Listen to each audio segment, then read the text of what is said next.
નમસ્કાર વિદ્યાર્થી મિત્રો, સ્વાગત છે તમારું યુટ્યુબ ચેનલની અંદર।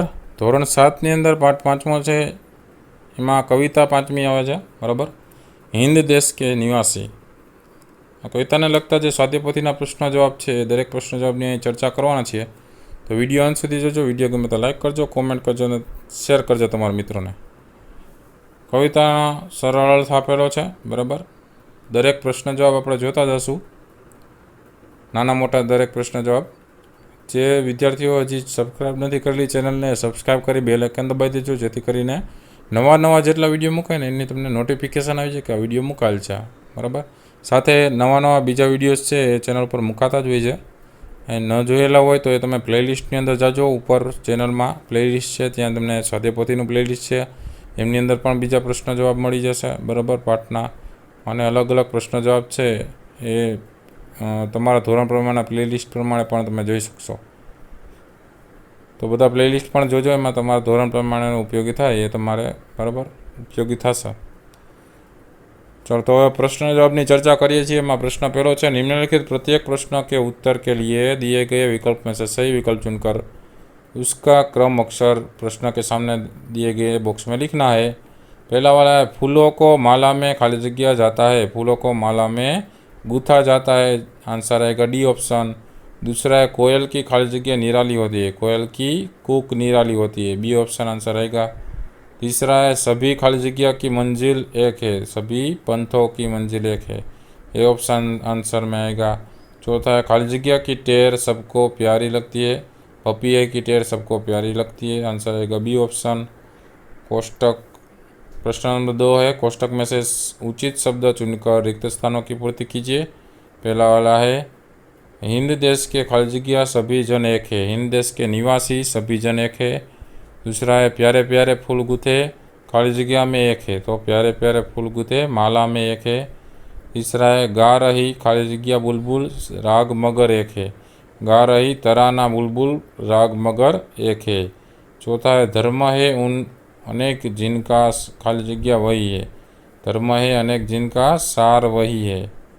पांचवा है, पंथ है निराले सबकी खाली जगह तो एक है, पंथ है निराले सबकी मंजिल तो एक है। छठा है, जो शब्द खाली जगह के स्थान पर प्रयुक्त होते हैं उन्हें सर्वनाम कहते हैं, तो संज्ञा के स्थान पर प्रयुक्त होते हैं उसे क्या करते हैं, सर्वनाम कहते हैं उसे। प्रश्न तीसरा है, सही वाक्यांश चुनकर विधानों की पूर्ति करना है। पहला वाला, विविधता में एकता ही क्या है, तो कि हमारे देश की विशेषता है, ब ऑप्शन आंसर आएगा। दूसरा है, सभी धर्म एक समान है क्योंकि उनका सार एक है। और उसके बाद तीसरा आता है, अलग अलग नदियाँ सागर में मिलकर क्या होता है, अपनी एकता है वो प्रकट करती है, तो उसका उत्तर आएगा का ऑप्शन। प्रश्न नंबर चौथा है, निम्नलिखित प्रश्नों के उत्तर एक वाक्य में लिखिए। पहला वाला है, विविध प्रकार के फूल किस बात के प्रतीक है, उसका उत्तर है, विविध प्रकार के फूल भारत की विविधता के प्रतीक है। दूसरा है, अलग अलग फूलों की माला किसका प्रतीक है, उसका उत्तर है, अलग अलग फूलों की माला विविधता में एकता के प्रतीक है। तीसरा वाला है, कविता में कोयल पपीहा और बुलबुल किसके प्रतीक है, उसका उत्तर है, कविता में कोयल पपीहा और बुलबुल भिन्न भिन्न भाषाएं बोलने पर एकता के सूत्र में बंधे भारतवासियों के प्रतीक है। चौथा प्रश्न है, सभी धर्मों का सार क्या है, उसका उत्तर है, सभी धर्मों का सार एक ही है, मनुष्य को बुराइयों से दूर रखना और उसे उन्नत बनाना। पांचवा प्रश्न है, माला में कौन कौन से फूल एक रूप हुए हैं, उसका उत्तर है, माला में बेला गुलाब जूही चंपा चमेली आदि तरह तरह के फूल एक रूप हुए हैं। छठा प्रश्न है, हिंद देश के निवासी कविता में किन नदियों का उल्लेख है, उसका उत्तर है, हिंद देश के निवासी कविता में गंगा यमुना ब्रह्मपुत्रा कृष्णा और कावेरी इन नदियों का उल्लेख है। प्रश्न नंबर 5वां है, निम्नलिखित प्रश्नों के उत्तर लिखिए। पहला है, हमारे देश की क्या विशेषता है, उसका उत्तर है, हमारे देश में भिन्न भिन्न रंग रूप और पहचान वाले एवं अलग अलग भाषाएं बोलने वाले लोग रहते हैं, इसके बावजूद यहाँ के लोग एक है, इस तरह विविधता में एकता ही हमारे देश की विशेषताएं है। दूसरा वाला प्रश्न है, हिंदवासियों में कैसी विविधताएं है, उसका उत्तर है, हिंदवासी अलग अलग रंग और रूप के हैं, उनके पहनावे अलग अलग है, वे अलग अलग भाषा बोलते हैं, वे अलग अलग धर्मों को मानते हैं। इस प्रकार हिंदवासियों में अनेक प्रकार की विविधताएं हैं। तीसरा प्रश्न है, नदियों से हमें क्या संदेश मिलता है? उसका उत्तर है, हमारे देश में अनेक नदियां हैं। उनके उद्गम स्थान अलग अलग है। वे अलग अलग मार्गों से बहती है, लेकिन अंत में वे सागर में मिलकर एक हो जाती है। इन नदियों से हमें यह संदेश मिलता है कि जैसे नदियाँ अलग अलग होकर भी एक हो जाती है, उसी तरह हम भारतवासी अलग अलग होने पर भी एक होकर रहे। प्रश्न नंबर 6 है, उसमें शब्द पंखुड़ियों को उचित क्रम में रखकर वाक्य बनाइए। पहला वाला है, उसमें वाक्य बनता है हम भारत देश के निवासी है। दूसरा वाला है, उसमें वाक्य बनता है कोयल की आवाज़ मधुर होती है। तीसरा वाला है, उसमें वाक्य बनता है हमें फूलों की तरह हंसते रहना चाहिए। ब है, उसमें गोले में से शब्द चुनकर अर्थपूर्ण वाक्य बनाइए। इसमें जो भी शब्द दिए गए हैं उसका उपयोग करके वाक्य बनाना है। जैसे कि उदाहरण दिया है, सोहन पढ़ रहा है। वैसे ही दूसरे वाक्य लिख सकते हैं, रीनल पढ़ रही है, रीनल खेल रही है, मेघा पढ़ रही है, मेघा खेल रही है, हरेश पढ़ रहा है, हरेश खेल रहा है, सोहन खेल रहा है। सातवां प्रश्न है, काव्य पंक्तियों का भावार्थ है वो समझाना है। काव्य पंक्ति देखते हैं, हिंद देश के निवासी सभी जन एक है, रंग रूप वेश भाषा चाहे अनेक है। उसका भावार्थ क्या होगा? तो उत्तर लिख सकते हैं कि भावार्थ भारत देश में रहने वाले लोगों के रंग रूप पहनावे और भाषाएं भले ही अलग अलग हो, परंतु वे सब लोग एक है। यहाँ रहने वाले सभी लोग की मातृभाषा भारत ही है, बराबर, हिंदी ही है। मातृभूमि भारत में ही सब लोग रहते हैं, ऐसा भी कह सकते हैं, और मातृभाषा हिंदी बोलते हैं सब लोग।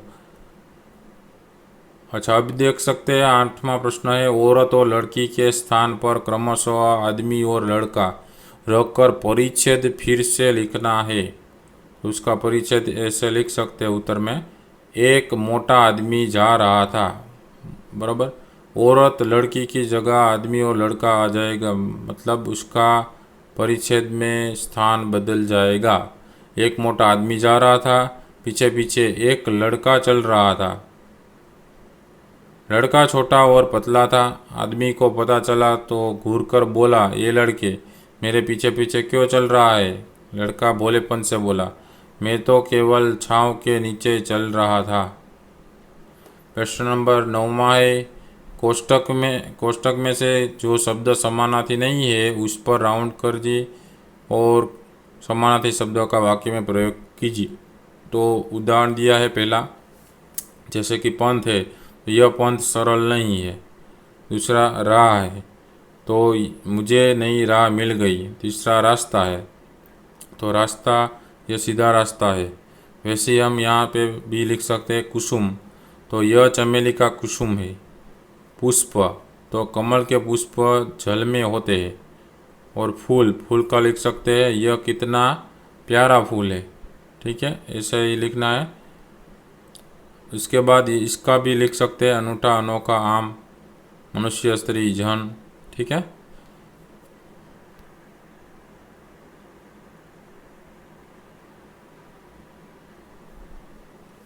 चलो तो देखते जाते हैं। अनूठा का क्या होगा? यह चर्चा के लिए अनूठा विषय है। अनोखा के बारे में लिखे तो उसने अनोखा रास्ता पकड़ा। निराला का बताइए तो आपका हर ढंग निराला है। तीसरा वाला है जन को कोटि कोटि जन तिरंगे को वंदन करने मनुष्य, तो उसका लिख सकते हैं दुनिया में तरह तरह के मनुष्य है। मानव, तो जिसमें मानवता हो वही मानव है। प्रश्न नंबर 10वां है, निम्नलिखित वाक्यों को पढ़िए और बोलने वाले, सुनने वाले और अन्य व्यक्ति को सूचित करने वाले जिन सर्वनाम शब्दों का प्रयोग किया गया है उन्हें अलग छांट कर लिखिए। जैसे कि पहला है, मुझे बल्लेबाजी में मज़ा आता है, तो मुझे, ठीक है, वो सर्वनाम। दूसरा, हम मैच जीत गए, तो उसका हम सर्वनाम है। तीसरा, तुम अच्छे क्षेत्र रक्षक हो, तो उसका तुम सर्वनाम है। चौथा तुम्हारी गेंदबाजी का जवाब नहीं तो तुम्हारी का वो सर्वनाम है। पांचवा है वो कैप्टन है तो वह है वो सर्वनाम है। छठा है उसने एक लंबा छक्का लगाया तो उसने है वो सर्वनाम है। प्रश्न नंबर 11वां है निम्नलिखित वाक्य पढ़िए और खुद के लिए प्रयुक्त सर्वनाम शब्दों को छांटकर लिखिए। पहला वाला है अब राजीव स्वयं बल्लेबाजी करने आया तो स्वयं है वो सर्वनाम है। दूसरा है मैं अपने आप चला जाऊंगा तो अपने आप है वो क्या है सर्वनाम है। तीसरा है वे खुद चले गए तो खुद है वो सर्वनाम शब्द है। चौथा है वो आप ही चला गया तो आप है वो सर्वनाम है। ठीक है, तो ऐसे सब आंसर आते हैं इस कविता के। तो विद्यार्थी मित्रों तमने હવે ખ્યાલ આવી ગયો છે અલગ અલગ જે કવિતાને લગતા પ્રશ્નો છે નાના મોટા એ દરેક કઈ રીતે લખવાના છે અને પરીક્ષાની અંદર મોસ્ટ આઈમ્પી કહી શકે એવા પ્રશ્નો છે પૂછાઈ શકે। તો વિદ્યાર્થી મિત્રો વિડીયો ગમે તો લાઇક કરજો, કોમેન્ટ કરજો અને શેર કરજો તમારા મિત્રોને। સાથે અલગ અલગ પ્રવૃત્તિ છે એ પણ તમે જોતા રહેજો જેથી કરીને તમારું જ્ઞાન પણ વધતું રહે અને એવા ઘણા બધા બીજા વિડીયોઝ ઘરે શીખ્યાની અંદર તમને જોવા મળશે અને સાથે ચેનલ ઉપર મુકાતા રહે છે બરાબર, એ પણ તમે જોતા રહેજો। તો અલગ અલગ વિડીયો બરાબર ન જોયેલા હોય પ્લેલિસ્ટની અંદર સ્વાધ્યાય પોથીનું પ્લેલિસ્ટ છે એમાંથી તમને બીજા વિડીયોઝ મળી જશે, એ પણ તમે જોજો બરાબર છે, જોતા રહેજો। વિડીયો ગમે તો લાઇક કરજો, કોમેન્ટ કરજો અને શેર કરજો। થેન્ક યુ વેરી મચ, કાળજી રાખજો, ટેક કેર।